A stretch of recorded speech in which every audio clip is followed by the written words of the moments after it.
This is a geopolitical tremor reverberating across the Black Sea and echoing through the major capitals of the world. From Moscow to Brussels, from Ankara to Washington, strategists are being compelled to revisit a question that was seemingly settled. What is the true efficacy of the Russian Navy, and how much deterrent capability does it actually retain as Russia's primary harbors? Surface combatants and oil tankers are set ablaze in succession. The established power hierarchy on these waters is fracturing. This is no longer merely a tactical exchange of nocturnal strikes. It poses a profound strategic question. To what extent can a nuclear superpower lose control of its own littoral backyard to an adversary possessing virtually no traditional blue water navy? Amidst this strategic unraveling, footage captured from the deck of a Turkish merchant vessel stranded in the port of Novorossiysk has emerged as a defining tableau of the conflict. It's coming here, it's flying towards us. Look, it hit. See, the sailors shouted. This was not cinema, but live documentation of Ukrainian drones diving into port infrastructure while Russian air defense batteries fired indiscriminately into the night sky. The subject matter is so sensitive that on many digital platforms, such footage is algorithmically suppressed, buried beneath the feed unless users actively seek it out. Yet, regardless of attempts to sanitize the narrative, the image of a Russian harbor turning into a kinetic magnet has already circulated globally. What was truly arresting was not merely the kinetic destruction, but the demeanor of the Turkish crew. They lit cigarettes on the deck, conversing with a near jocular fatalism, pointing at the screen and predicting, "They'll hit that tank, let's see." Seconds later, the drone impacted exactly as predicted. Within minutes, these civilian observers had deciphered Ukraine's attack pattern, whereas for years, Russian air defenses have appeared reactionary and perpetually caught off guard. In the dialogue, the crew noted that the Russian batteries were firing on a vector completely opposite to the incoming threat. The image of foreign sailors smoking and calmly watching Russian air defenses fire blind has crystallized a new reality. The world no longer fears the Russian military, and its aura of deterrence is dissipating with the cigarette smoke. The pressing query resonates. Where is the Russian fleet? In the video, a voice remarks, "Look, it's flying very low. Now it's found its way. It will always come up from below." In reality, Russia's capital ships are anchored in port, relegated to static harbor defense, rather than projecting power at sea. When Ukrainian drones penetrated the defensive umbrella to strike fuel depots, Russian warships remained docked, prioritizing self-preservation over counter-offensive maneuvers. Consequently, European analysts are not only scrutinizing, but openly deriding the operational posture of the Russian fleet. Yet, this is merely the tip of the iceberg. In the 3-week window from November 14 to December 5, events in the Black Sea shifted from sporadic naval skirmishes to what can be described as a maritime attrition campaign. A vast littoral arc from Novorossiysk to the approaches of the Turkish coast was subjected to sustained interdiction. Russian ports and vessels were struck along a near-continuous line, effectively paralyzing the Black Sea port network and severing it from international trade. At the peak of the campaign, no Russian warships or tankers dared to traverse these zones. On December 5, imagery confirmed that the gateway to the Sea of Azov and the final refueling hub for Crimea, the port of Temryuk, had also been struck.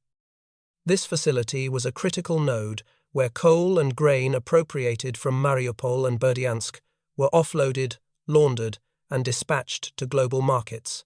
The strike on Temryuk, therefore, targeted not just military logistics, but the very heart of the illicit war economy Moscow has constructed. Underpinning this relentless barrage is a destruction package developed by the Ukrainian defense industry in concert with Western technology. The spearhead is the R-360 Neptune missile, the hallmark of Ukrainian engineering.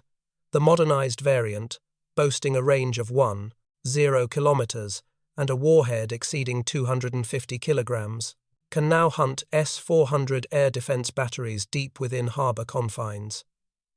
Velocity is provided by the new BARS jet-powered drone, capable of speeds up to 800 kilometers per hour, rendering it nearly undetectable until impact.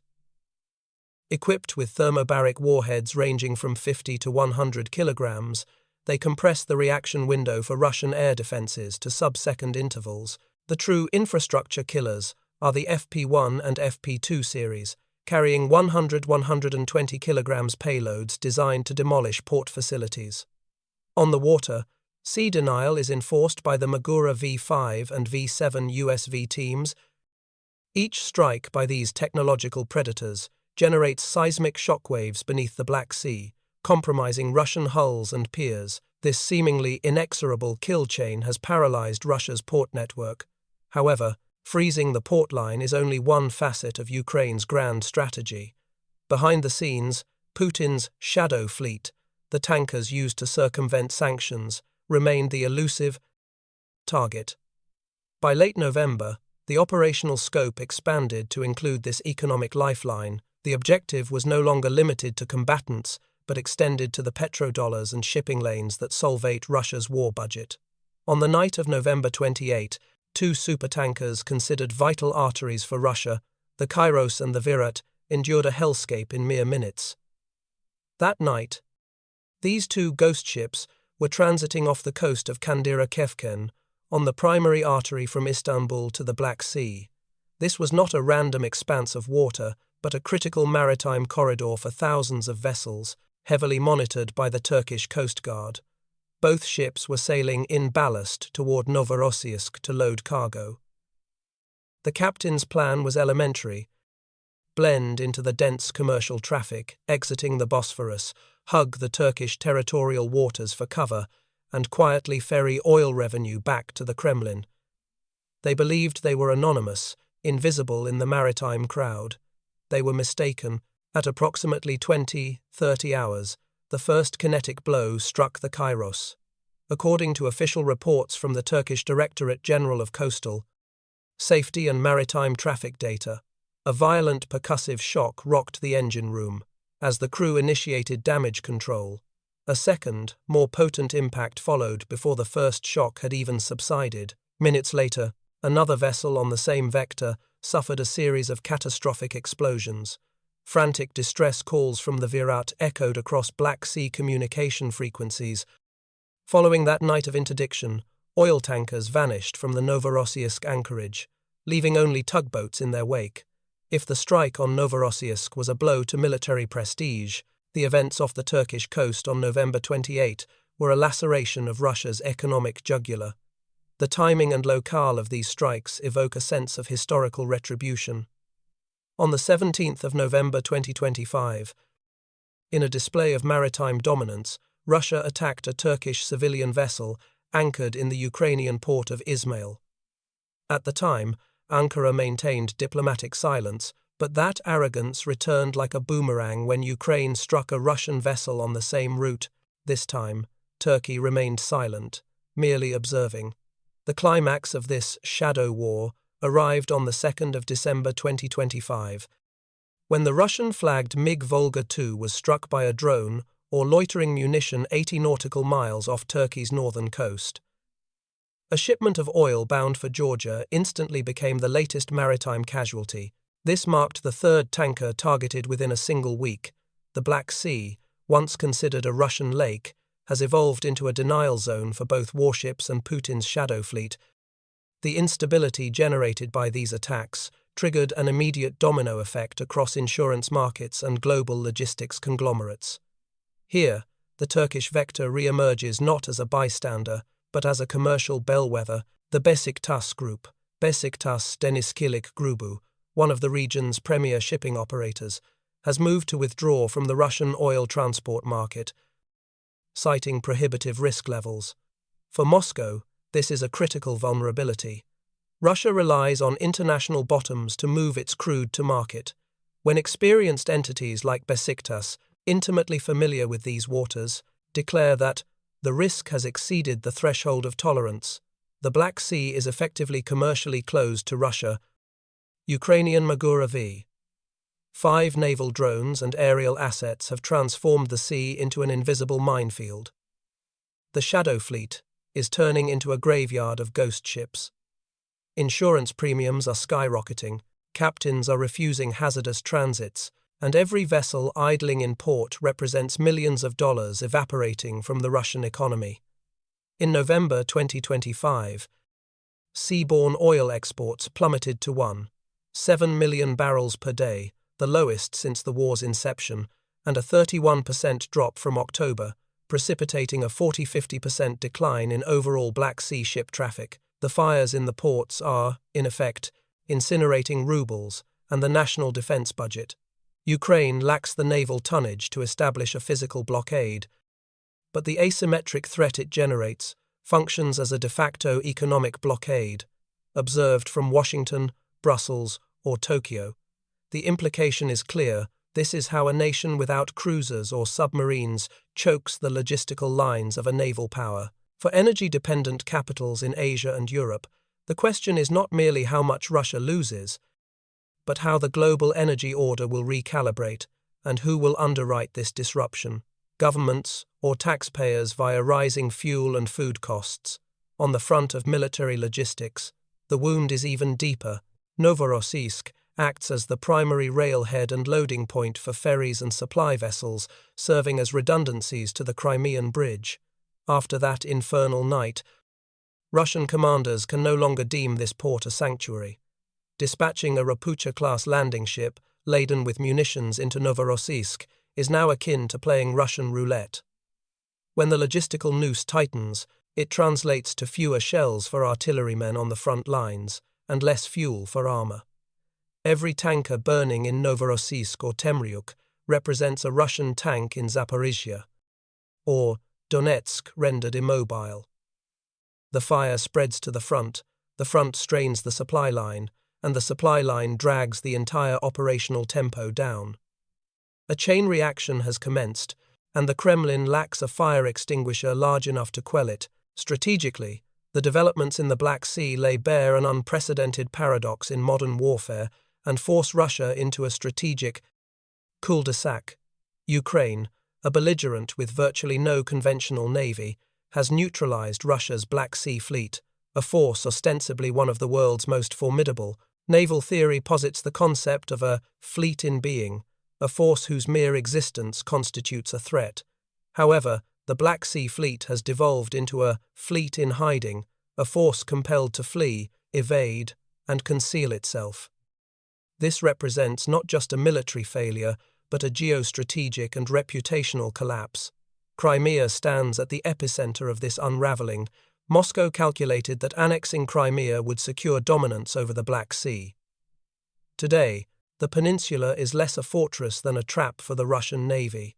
Systematic strikes on Crimean ports like Sevastopol and Feodosia have rendered these bases operationally defunct, forcing the relocation of assets to Novorossiysk. This is the mainland. This is a safe zone, they assumed. They believed that with air cover and S-400 batteries remaining in Crimea, they could interdict Ukrainian attacks on southern ports.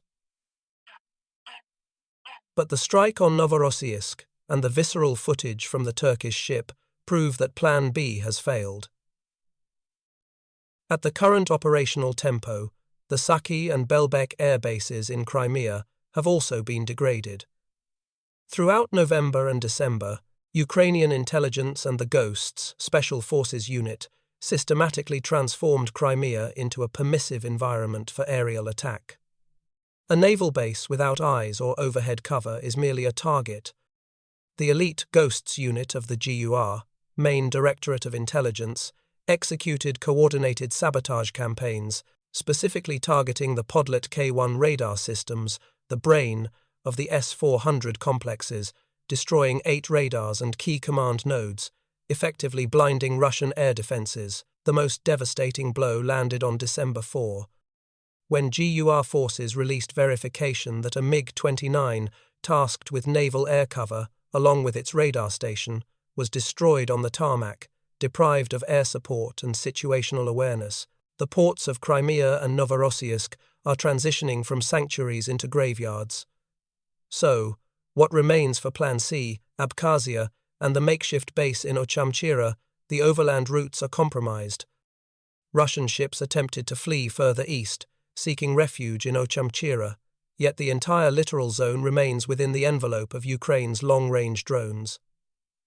They attempted to run, but no water remains truly beyond reach. This signifies a total loss of prestige and a psychological break. An empire remains an empire only so long as it commands its seas. Since the 18th century, the grand strategic ambition of the Tsars, the Soviets, and now Putin's Russia, has been to secure access to warm water ports and establish dominance there. The 2014 annexation of Crimea was the manifestation of that vision. But at this juncture, that dream is turning to ash. The world has shed its fear of the Russian military. Moscow's deterrent power has evaporated amidst the smoke of burning hulls and depots. The Russian bear, once feared as a NATO shaking force, now resembles a blinded behemoth, incapable of protecting vessels in its own harbour. This strategic implosion inevitably weakens Putin's posture at the negotiating table, after withdrawing from the Black Sea grain initiative and leveraging the threat of global famine. Russia now finds itself unable to protect its own merchant marine. Ukraine has unilaterally established its own grain corridor, exporting commodities and holding the Russian navy at risk without seeking Moscow's permission. This demonstrates that Russia is no longer the regional conductor, but a passive, reactive actor. Domestically, the ramifications are severe. Novorossiysk, a populated region adjacent to resort towns, once felt the war was distant. That night, awakened by sirens and shockwaves, citizens felt viscerally how hollow the Kremlin's assurances of control truly were. The invincible armor of Putin's propaganda was pierced in the skies over Novorossiysk. In summation, the Black Sea Fleet will likely be recorded in history, not as a force that perished in decisive battle, but as a fleet that rotted at sea because it dared not return home. For Russia, the concepts of a safe harbor, a secure route, and a maritime future in the Black Sea have vanished militarily, commercially, and logistically. The empire's southern gate has been shuttered, and the key is now held in Kiev. How do you assess this shift in the balance of power? Share your analysis in the comments.